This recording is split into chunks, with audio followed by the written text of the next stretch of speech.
Hello everyone and welcome back. Tides of Torment is being delayed until December 4th. We do have a first look at the trailer. As you guys are aware, I'm a massive Slaanesh fan, even sporting a Slaanesh tattoo.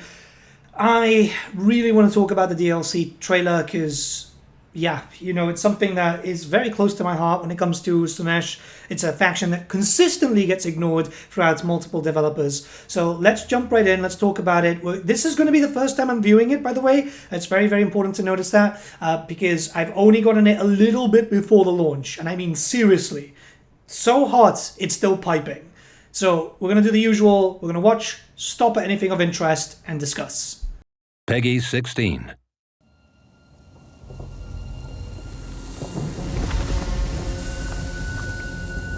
Poor lost soul.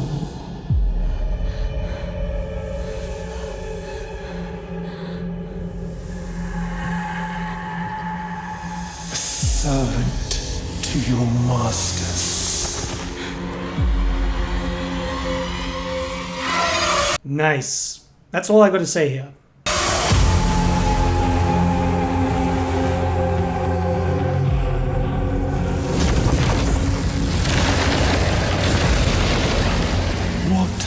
Loyalty given? Where has devotion led?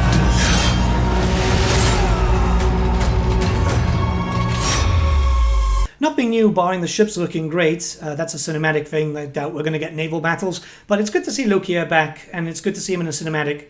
I think it's kind of important. I guess they're going to have something against each other, though, considering that the theme kind of fits.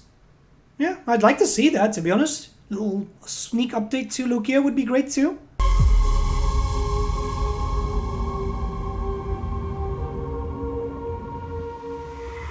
Shed it all.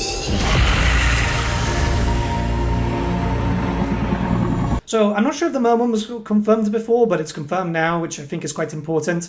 This is something that I'm pretty excited about, considering that they're just great. I love Merwyrms. They should have been here since Warhammer 2, in all honesty, because of the Vampire Coast DLC. I've recently got my 2 ready, and then I've packed them up because unfortunately I'm moving soon. But I absolutely adore their models on the tabletop. So I think a lot of people just really like the Merwyrms because they're very visually impressive. Plus, it made sense with Aisling, considering that the Merwyrm was able to be used by Aisling during the whole ship's company army list in 6th edition. So, yeah, super happy. Makes sense thematically. Aquatic stuff. I mean, we got a bunch of elementals, too. Just, like, overall, sweet.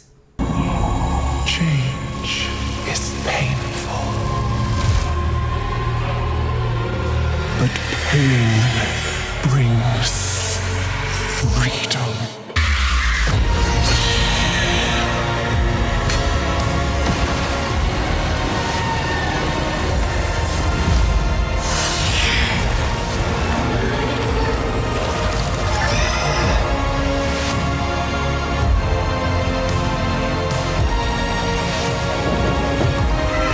Skycutters, I imagine, are going to be absolutely tremendous. I can't wait to see them in game.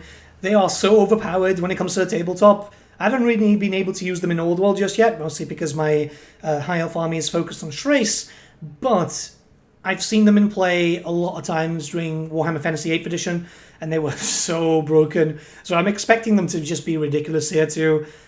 They're just awesome. It's one of those things where they look silly, I'm not going to lie, it is a silly unit, but it's cool, and it fits with the High Elf aesthetic, especially for the Sea Patrol, incredibly well. It's weird seeing all these ships, I'm not going to lie, too. There's so many ships in the background, but we know we're not getting any naval battles, even though this DLC has taken a year. It could have actually been done, I guess, but yeah, let's continue. I'm not going to lie, I'm pretty excited. This is a really bad frame, because I think they gave it to us in like 30 frames per second, by the way, but I'm really, really excited about the elementals. It's something that I wasn't really expecting. I was incredibly surprised, to be completely honest.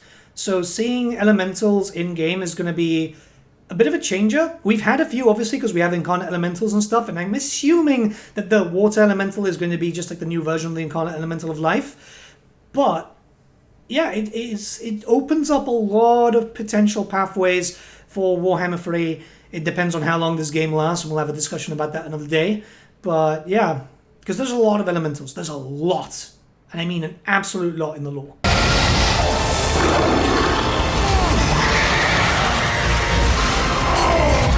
Okay, two things. First, on the good side, Cursed Ettins are fucking awesome.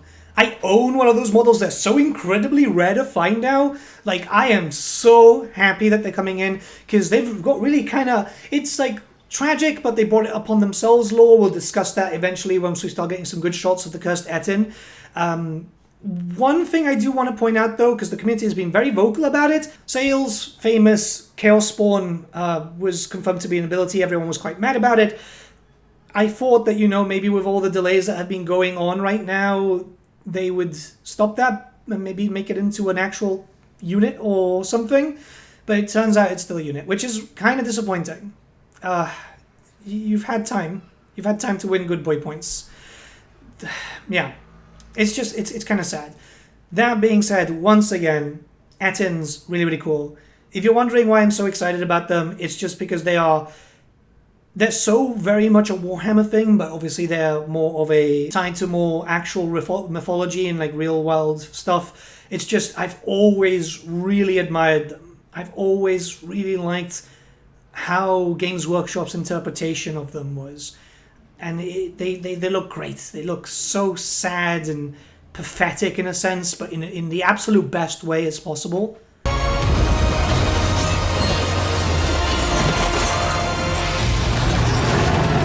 There's the Praeton. It looks like the leaks were right. Yeah, we're going to have to discuss quite a lot in the coming days. I really didn't want this to be a thing. Well, I did. I wanted it for the Beastmen DLC. The Praeton, again, very, very cool model from the tabletop. Absolutely one of the best that Games Workshop ever designed. I think Trish Carden was the one that designed that model. Just to divert a little bit, Trish is one of the best sculptors that Games Workshop ever had. It's sad that she's no longer with GW because every monster that she's done. I think she also did the Troll Hag. Yeah. Sorry, I'm fanboying, but she's just very talented, and then seeing her models come to life is always great. Again, it just proves that the leaks were right, and this is really, really annoying, because, oh boy, this is just going to cause a lot of problems, isn't it? God, I really hate when they send these low-quality, just framings. So we've been able to see the mask. She looks kind of like the old model from what I've been able to see. I saw hair, whereas the new model doesn't really look as... evil, I guess, where the new one's just kind of like very pretty, put it that way. And we've been able to see a little bit of a better look to the Champions of Slaanesh. I do feel like we see some slang wars there in the back. It's just really bad framing. It's awful. Why can't they do 60 frames per second? But, I mean, look, I'm just anxious because it's my faction. This is my faction. I really want to see more of them close up. Hopefully it won't be too long until we start seeing some screenshots.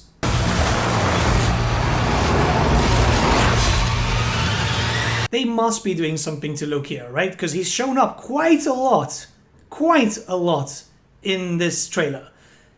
I get it, he's going to be fighting Aisling at this point, but you don't put a named character constantly in a trailer unless they're going to have something to do with it, right?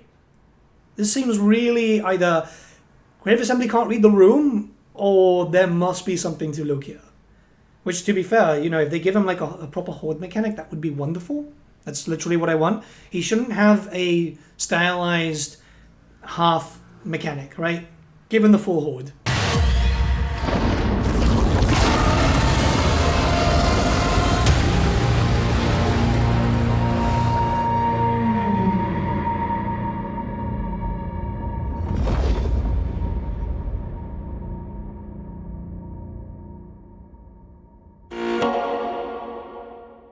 Okay, well, that's pretty much it. There shouldn't be this much drama happening for a DLC, but apparently it just continues.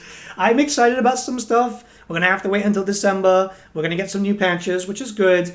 I think it's just a matter of time at this point. At least I got to see some stuff for Slaanesh, which is good for me. I don't like the idea of the Praeton, though. I'm going to flat out say it. That's just kind of silly. It just should have been a Beastmen thing. There was enough to do a Beastmen DLC. I don't know. Kind of back and forth on this. I'm not going to lie. I'm kind of back and forth. It's been too long since the DLC came out. Again, regardless of all the problems that have been happening recently. And the fact is, they were saying that they were planning for October release. if they've had to delay it, it's nothing to do with this recent problem. It's likely that the DLC wasn't ready yet. So yeah, Tides of Tardiness will release on December 4th. Let me know your guys' thoughts in the comments below. Let's start a bit of a discussion. I'll be live later on. We're going to be starting off the interview series again. First one with Venris. That's going to be kind of fun. I think that people are going to quite like that one. So yeah, see you soon, guys. Have a great day.